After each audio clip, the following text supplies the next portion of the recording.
عارف ايه اكتر شيء مرعب في الحياة؟ مرعب انك تكتشف ان الحاجة اللي انت كنت بتجري عليها في الدنيا وبتسعى ليها مش دي الحاجة اللي انت تتحاسب عليها في الاخر. ده انت تتحاسب على حاجة تانية خالص. مثلا انت كنت بتجري في الدنيا وبتسعى انك ازاي تجيب فلوس، ازاي تجيب آه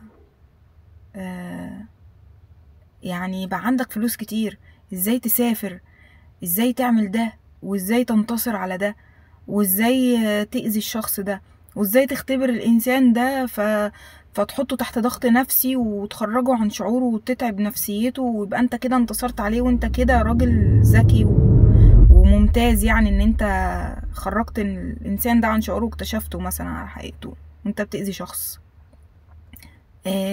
بتسعى ازاي يبقى انك تكون بيزنس وعندك ده شغال وانك صاحب مش عارفه. في الاخر هتلاقي نفسك بتتحاسب على الصلاة اللي انت ما كنتش فاضي تصليها وانت مسافر هنا او شغال هنا. هتلاقي نفسك بتتحاسب عن اهلك اللي انت قصرت معاهم واللي انت برضو اذيتهم.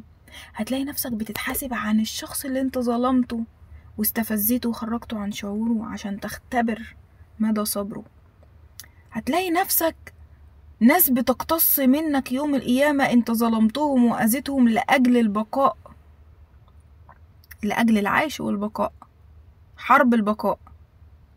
فهتلاقي نفسك بتتحاسب عن حاجات انت مش واخد بالك منها دلوقتي خالص، هتكتشفها في الآخر خالص. بس ايه يا مسكين، بعد فوات الأوان.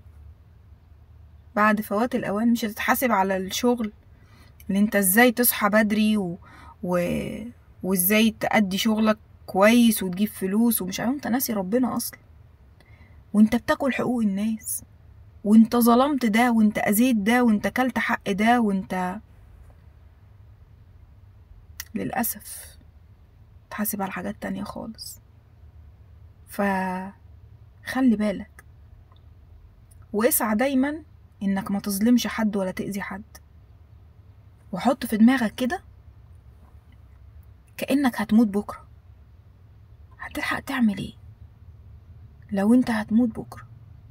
هتلحق تصالح مين وتلحق تراضي مين وتلحق تطلب العفو من مين عشان حقك، عشان يعني ذنبك في رقبته، ذنبه في رقبتك اقصد، سوري. هتعمل ايه؟ تخيل كده. وفعلا الموت بيجي على غفلة، ربنا يحسن ختمتنا جميعا. بس يا ترى انت جاهز؟ طب جاهز ولو حتى بنسبة حتى 50%؟ مفيش حد جاهز بنسبة 100%، كلنا مقصرين.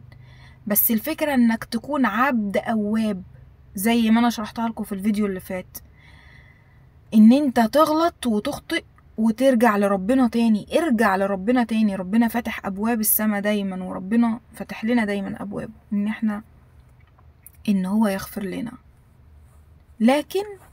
لكن حقوق العباد لا تسقط بعفو ربنا.